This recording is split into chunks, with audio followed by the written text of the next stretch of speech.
अब हमारे पास अगला टॉपिक है एब्सोल्यूट कन्वर्जेंस। किसी भी सीरीज को कब कहा जाएगा कि वो एब्सोल्यूटली कन्वर्जेंट है। A series summation A N is said to be absolutely convergent if this series converges.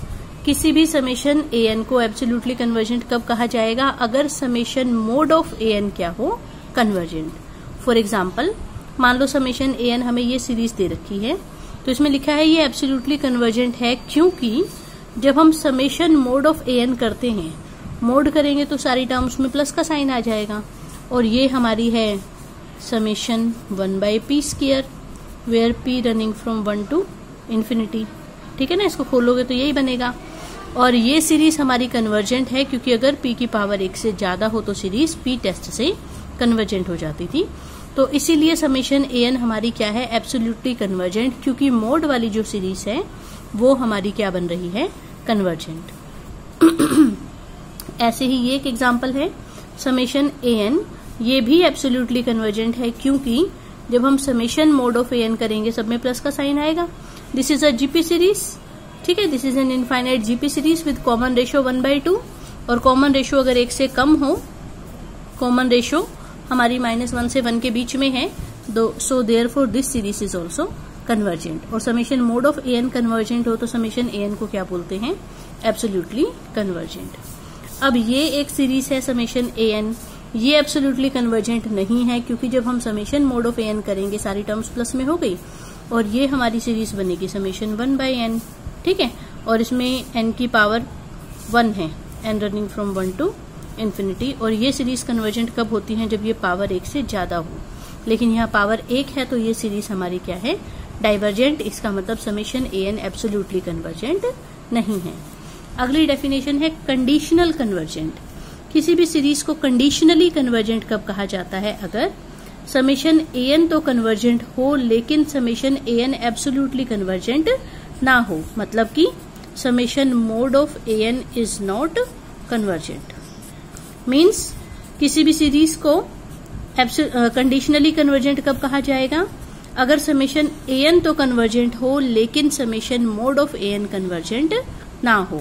जैसे कि अभी हमने ये एग्जांपल देखा था समेशन ए एन, ये तो हमारी लेबनिज टेस्ट से कन्वर्जेंट आ जाएगी, but summation mod of A N ये पी टेस्ट से कन्वर्जेंट नहीं है क्योंकि ये कब कन्वर्जेंट होती थी? अगर पावर 1 से ज्यादा हो, यहाँ पावर 1 है, तो summation mod of A N convergent नहीं है, जबकि समेशन ए एन लेबनिज टेस्ट से कन्वर्जेंट है। Therefore this series is conditionally convergent.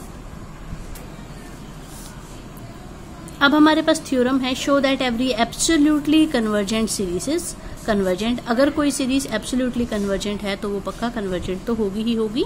क्या इसका कन्वर्स ट्रू है? अगर नहीं तो हमें ये एग्जांपल देके बताना है, ठीक है।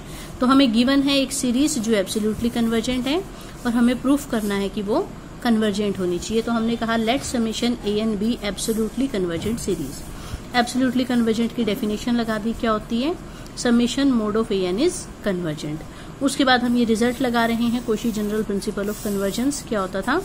For given epsilon greater than 0 there exist a positive integer m such that इसकी m+1th term, m+2th term, nth term, उन सब का सम उसकी मोड वैल्यू लेस है एप्सिलॉन से for all n greater than equal to m। ये हमने infinite series के चैप्टर में पढ़ा था, Cauchy general principle of convergence, ठीक है। अब क्योंकि सब पे मोड लगा हुआ है, इसका मतलब ये भी ग्रेटर देन इक्वल टू 0, ये भी ग्रेटर देन इक्वल टू, ये भी ग्रेटर देन इक्वल टू 0, तो इस सारे का सम ये भी हमारा सारा क्या हो गया? Greater than equal to 0। तो इसके ऊपर मोड चाहे लगाओ चाहे ना लगाओ उससे कोई फर्क नहीं पड़ता, ठीक है, इसलिए हमने इसका मोड हटा दिया नेक्स्ट स्टेप में।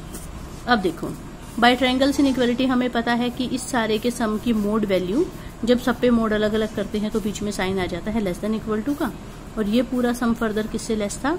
एप्सिलॉन से for all n greater than equal to m, ठीक है। तो ये पूरा किससे कम आ गया? एप्सिलॉन से। और फिर से by Cauchy general principle of convergence अगर ये चीज एप्सिलॉन से कम हो तो समेशन ए एन हमारी क्या हो जाती है? कन्वर्जेंट। बस हमने समेशन ए एन को एब्सोल्युटली कन्वर्जेंट माना था और कन्वर्जेंट प्रूफ कर दिया। It means every absolutely convergent series is convergent. अब हमें देखना है इसका कन्वर्स। एक ऐसी सीरीज का एग्जाम्पल देना है जो कन्वर्जेंट तो हो लेकिन एब्सोल्युटली ना हो।